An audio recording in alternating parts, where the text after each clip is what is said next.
नमस्कार मंडळी. आज मी तुम्हाला घेऊन जात आहे एक अद्भुत यात्रा वृंदावन आणि मथुरा या पवित्र ठिकाणची, जिथे भक्तीचा रंग आणि प्रेमाचं दिव्य रूप प्रकटलेले आहे. बऱ्याच दिवसांपासून मला हा व्हिडिओ करायचा होता, पण तसा वेळच शक्य झाला नाही. तर मग मी ठरवलं की फायनली तो दिवस आला आहे. कृष्ण माझी परीक्षा बघतोय का असं मला जाणवू लागलं. आमचा प्रवास गोकुळपासून सुरू झाला. इथे कृष्णाची बाललीला आणि रासलीला घडली. गोकुळ हे कृष्णाच्या पावलांवरून चालण्याचे ठिकाण. इथे जाऊन मनाच्या गाभात कृष्णाची निरंतर भक्ती जाणवते. रमणरीती इथे शांतता आणि अध्यात्म एकत्र अनुभवायला मिळतं. त्याचप्रमाणे गजराजांची आरती इथे फेमस आहे. नृत्य, भजन आणि हरिनामाच्या गजरात हरवून जायचा अनुभव आहे.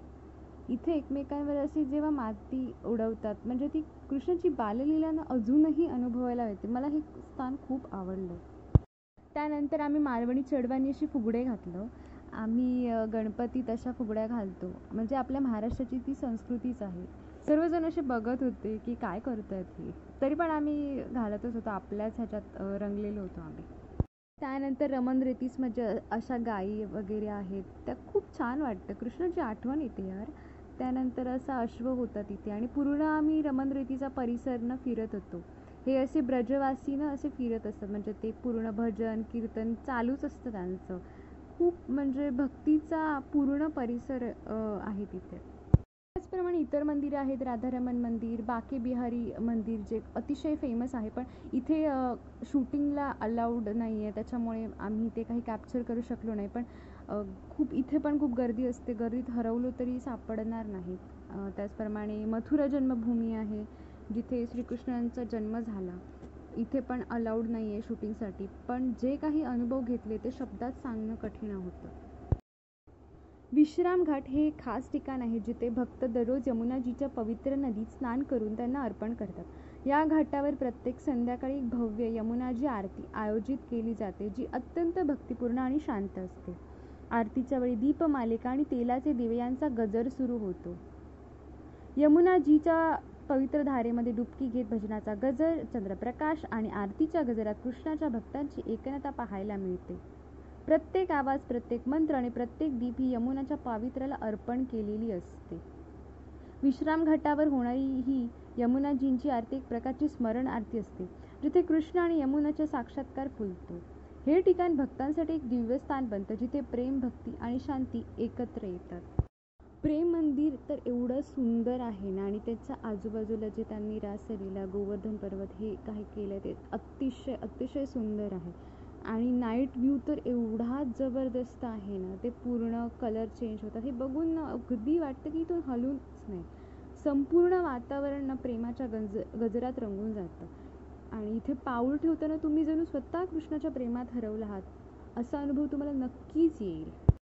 इस्कॉन टेम्पलच्या आजूबाजूला असे हे नाच, गाणे, नृत्य असं चालू असतं. आम्ही पण त्यांच्यात रमून गेलो. हे पण मंदिर खूप बघण्यासारखं आहे, सुंदर आहे. त्याचप्रमाणे हरे कृष्ण हरे राम हा जप चालू असतो. फॉरेनर्स जास्त असतात इथे. आम्ही सुद्धा त्या हरे कृष्ण हरे रामा या त्यांच्या भजनात रंगून गेलो आणि तिथे थोडा वेळ शांत बसलेलो आणि खूप छान वाटत होतं. म्हणजे एकदम पॉझिटिव्हिटी अनुभवता आली. गोकुळच्या मंदिरातून बाहेर पडताना एक तिथे आजी होती आणि तिने ना आम्हाला प्रसाद म्हणून माती दिली. म्हणजे तिथे तसंच दिलं जातं आणि आम्ही सर्वांनी तो प्रसाद म्हणून ग्रहण केला. आणि म्हणजे एक आठवलं की कृष्णलीला आठवली की तो कसा माती खायचा वगैरे. ते जे अनुभव आहेत, जे आपण बघत आलो, ते सगळं दृश्य माझ्यासमोर उभं राहिलं. आणि हे मी माझ्या घरी सांगताना म्हणजे माझ्यापेक्षा माझे पप्पा जास्त एक्सायटेड होते.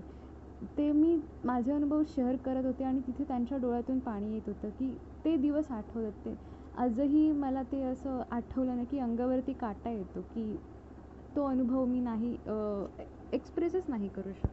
बरसाना इथे राधाराणीचं मंदिर आहे. अतिशय सुंदर मंदिर आहे आणि इथे पण बऱ्याच मोठ्या प्रमाणात ते होळी साजरी केली जाते. एक उत्सव जो तुमचं हृदय आणि मन एकच रंगाने रंगवतो. या होळीच्या खेळात रंगाची मस्ती आणि भक्तीचा संगम असतो. इथे खूपच गर्दी होती आणि एकच इश्यू होतो की तिथे जाण्या येण्याचा मार्ग एकच असल्यामुळे थोडी गर्दी आवरत नाही. त्यामुळे जरा जाताना नेहमी जपून जा. निधिवन अर्थातच गूढ, शांत आणि कृष्ण राधेच्या रासलीला अनुभवायचं जागृत स्थान. इथली शांतता हृदय भिडते. कीर्ती मंदिर हे राधाराणीच्या आईचं मंदिर आहे. त्याचप्रमाणे पागलबाबा मंदिर हे पण छान आहे बघण्यासाठी. त्याचप्रमाणे गोवर्धन परिक्रमा पण करतात.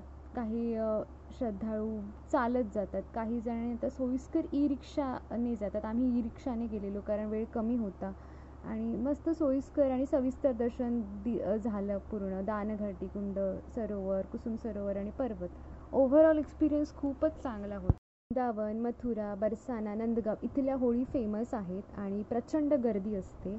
आणि इथे ना स्त्रियांनी, मुलींनी शक्यतो एकटं जाणं टाळा. तुमच्यासोबत मेल फ्रेंड्स किंवा तुमची फॅमिली असू द्या, ग्रुपमध्येच जा, कारण खूप टार्गेट केलं जातं. आमचा अनुभव आहे, आमच्यासोबत फ्रेंड्स होते आमचे, त्यामुळे आम्हाला इश्यू नाही आला तेवढा.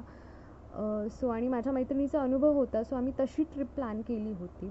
त्याचप्रमाणे तुमचे मोबाईल, तुमच्या किमती वस्तू, ज्वेलरी तर टाळाच. हे सगळं सांभाळून ठेवा कारण भयानक गर्दी असते. आरामदायक चप्पल वापरा कारण चालायला लागतं भरपूर. आणि इथे गोपी ड्रेस, राधा पोशाख हे मिळतात. भेटवस्तू तुम्हाला काही कुंदन, अलंकार, बांगड्या, कृष्णाच्या मूर्ती इझिली अवेलेबल मिळतात. थोडं कॉस्ट वगैरे कमी जास्त असतात. आणि एक गोष्ट म्हणजे इथे फूड आहे, मोस्टली व्हेजच असतं. पण चायनीज जर तुम्ही ट्राय करत असाल ना तर प्लीज अवॉइड करा, कारण आम्ही ट्राय केलेलं तर तिथे ना असं म्हणजे भयानक स्पायसी होतं ते. म्हणजे त्यांनी फक्त मिरीचं टेस्ट येत होतं, आपली जी मिरपूड असते ती, म्हणजे त्यांना नाही येत बनवता. सो तुम्ही ते टाळा.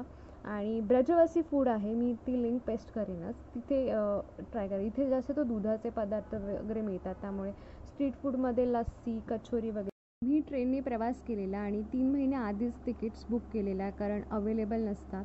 त्याच्यामुळे तुम्ही पण आधीच बुक करा जर ट्रेनने जात असाल तर, कारण गर्दी असते, सो मिळत नाही पटकन. आणि यात्रा.com वगैरे याच्यातून तुम्ही गेस्ट हाऊस, हॉटेल्स वगैरे जे काही तुम्हाला पाहिजे असेल. आम्ही तिकीट्स वगैरे आधी बुक केलेल्या, पण माझ्या पोस्ट ग्रॅज्युएशनच्या एक्झामच्या डेट्सच निघत नव्हते, सो टेन्शन होतं की जायला मिळतं आहे की नाही. पण ते जायला मिळालं, पूर्ण झालं राधाकृष्णाच्या कृपेने, कारण मी राधाकृष्ण भक्त आहे. आणि मेन म्हणजे माझं स्वप्न, माझं मॅनिफेस्टेशन पूर्ण झालं. जे वर्षभर मी आधी बघितलेलं की होळीला जायचं, मी सतत ते इंस्टाग्रामवर व्हिडिओज वगैरे स्क्रोलिंग करत राहायचे आणि बोलावलंच त्याने. म्हणजे स्वतःच्या इच्छेने काही होत नाही हे मी सांगू इच्छिते, कारण जेव्हा आपण ठरवतो जायचं तेव्हा नाही होत. हे अचानक असंच काहीतरी घडतं. ही मला कल्पना पण नव्हती की आम्ही जाणार आहोत असं. आणि मी शेवटचं मनापासून सांगेन, जिथे भक्तीला रंग आहे, जिथे प्रेमाला देवत्व आहे, तिथे बाके बिहारीचा निवास आहे. मन हरवलं, काळ विसरला आणि उरलं फक्त एकच नाद, बाके बिहारी लाल की जय. आणि वृंदावन हे फक्त पाहण्याचं नाही, ते जगण्याचं ठिकाण आहे, अनुभवण्याचं ठिकाण आहे. तुम्ही पण नक्कीच वृंदावनला जाऊन बघा, तिथले अनुभव घ्या. मी खरंच मनापासून सांगते, मी जे अनुभवलं आहे ना, मला शब्दात खरंच व्यक्त करता येत नाही. धन्यवाद मंडळी.